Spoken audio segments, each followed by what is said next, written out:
Is there another NEK? I'm an encyclopedia. Oh. The second thing we've done is working with Mrs. Whiter on the database. Today I'm going to get you online and doing some Google searches. Here's the thing, the reason we say the online Google searches for last is because when you are doing a research paper, you have to have information. And this is going to be like seeped into your head over and over and over again. It has to be reliable, trustworthy, accurate, and credible. Okay? And the thing about Google is, I love Google. Google gives me everything I need at my fingertips. But the way Google works, it's a popularity contest.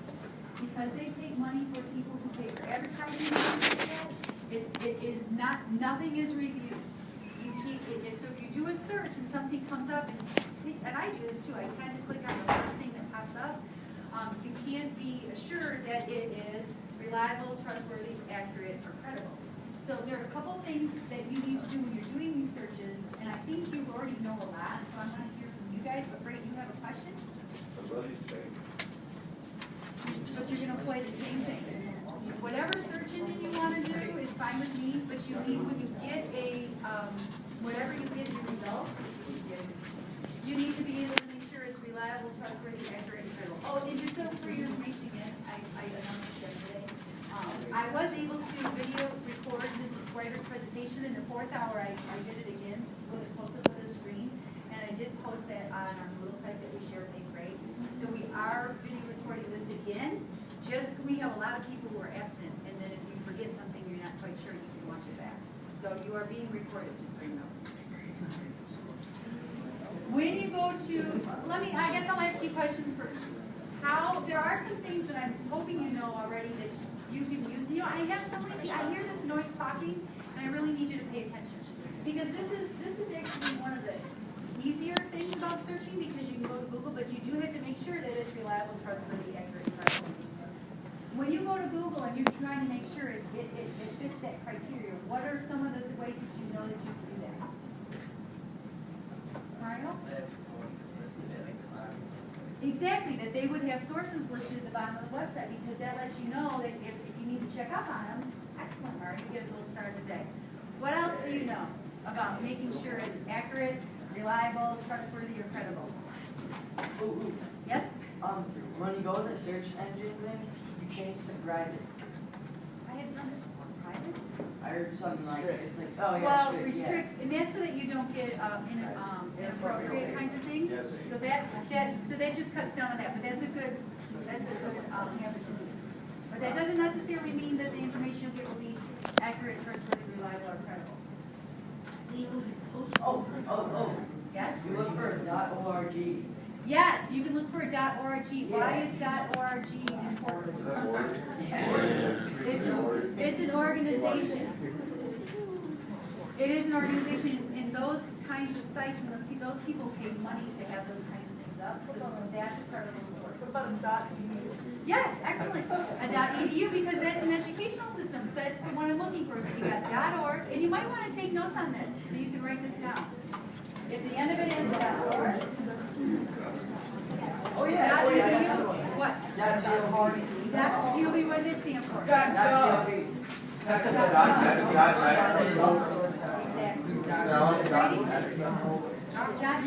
Here's the thing. You know what? I'm going to have to start moving people. Because I got way too much talking. I'm going to want you not move right here, right now. No, right here. No. Because it's too distracting. Cracker was bleeding. You were bleeding. Well, if you're bleeding, go down to the counseling office. He's bleeding out. I still want you to move. John, do I need to go get my reminder too? This is behavior I'm talking about. Thank you. So the source that the one that we've been working on, that we're going to model is school uniforms. So I can put that in. And like I said, it's a popularity contest. So it is no surprise that Olivi's first, because they want you to buy your school uniform. And that's going to have nothing to do with our source. And looking through this, actually it's going to take me a while. Walmart. So I'm getting shopping. How many hits do I have? About 25,000. Yeah, 25 million. to end up going through 25 million results, and it looks like most of them are clothing. What should I do? Because this is kind of the art of doing research. I've got school uniforms and it's not giving me what I want. Add more detail? Add more detail? Well, I'm going to add more detail in what sense? Research keywords. Some keywords, that's exactly right. So school uniforms, debate, and that's one, I like that, because that's a huge debate topic, so let me see that. Uniforms make schools better. This pretty much is one of my questions, so let's take a look at it. Yes. Greatschools.org.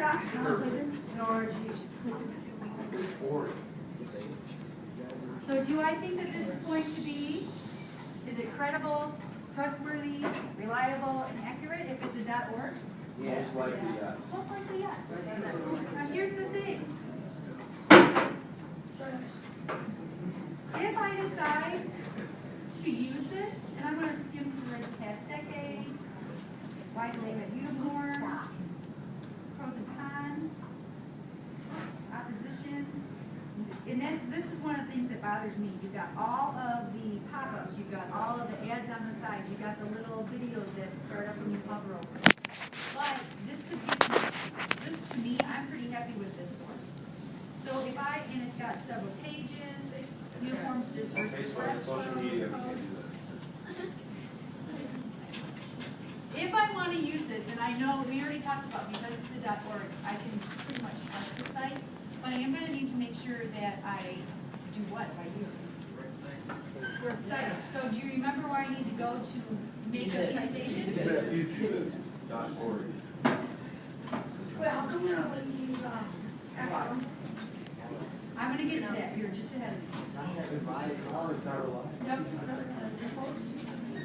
I'm going to show you. I'm going to copy it, paste it, cite it.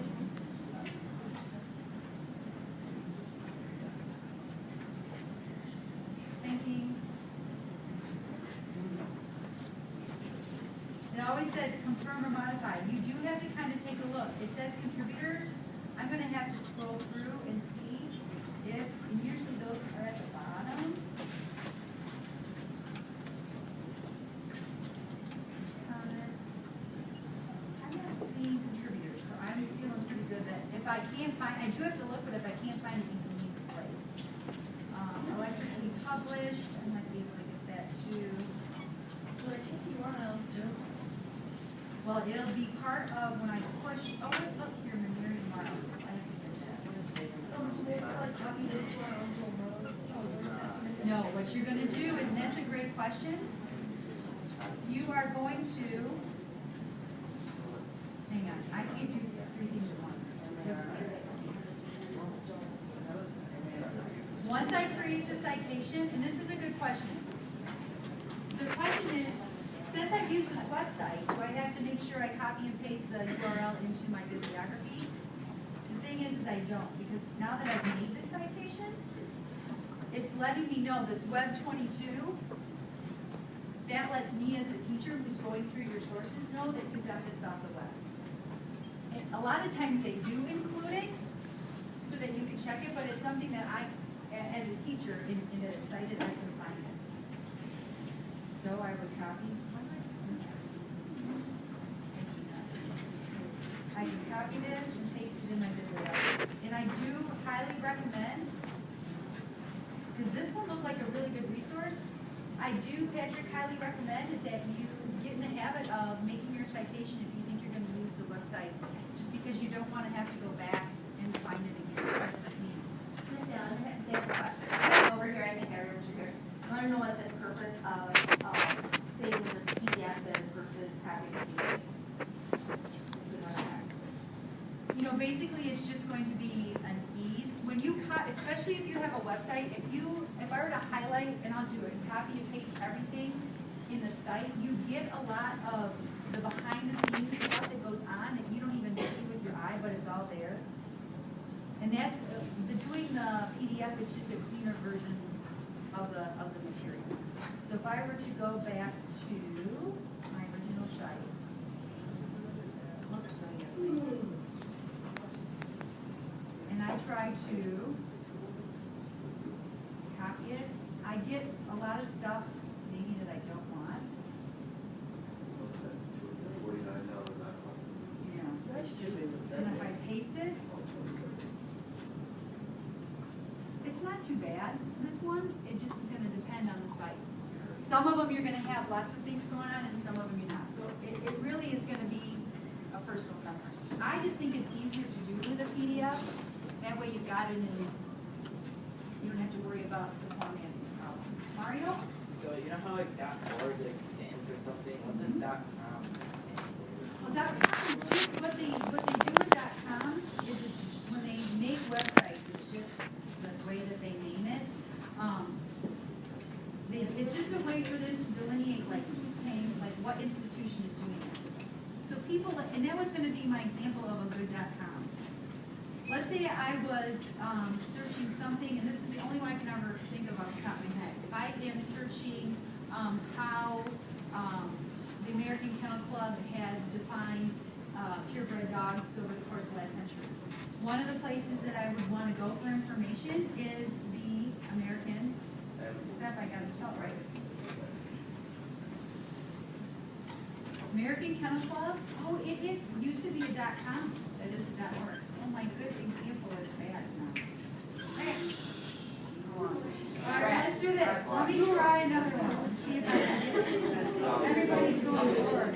Is it Google.com? I'm gonna see what See that one? What's important?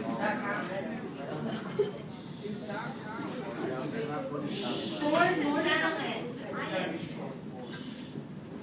Ford Motor Company, if I needed to get information, technical information about things, even though that's a .com website, I can pretty much rest assured that I can make it sure that it's reliable, trustworthy, accurate, and credible, because this is their site from the company. Now, one of the things I'm going to do, and that was what Mario pointed out, I'm going to need to kind of look and see at the bottom, you know, the rights, and I'm going to make sure that I can verify it's got the copyright, things like that, because if I were really bored and had a lot of time on my hands, I could make a Ford.com site, and I could just, you know, fill it with clunker cars to be funny and make it look like, you know, if you buy a Ford, you buy things that are found on road dead.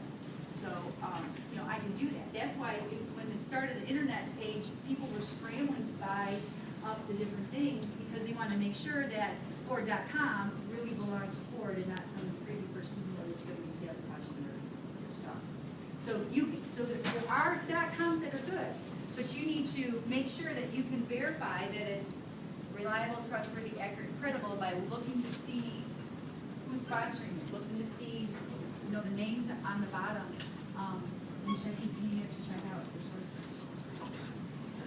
There was a person who did a research paper for me a while ago, and I can't remember what the topic was, but they did a search and they got this site and it was beautiful. You know, it had all this stuff flashing and, you know, they had people's names listed, but when you started to really read the information, you could tell that it wasn't, so that's part of it too, to make sure it's reliable, trustworthy, accurate.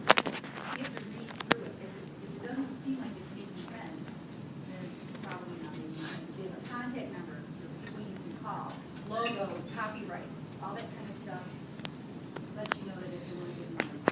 Trustworthy? Am I missing anything in this discussion? Pretty much for your research paper though too, you are going to try and stick to the EDUs, the .govs, the .orgs, and I can't believe the Kennel Club now is a .org. It used to be a .com. I'm going to have to quick think of something different to show for starting out. But we got my example for it. You guys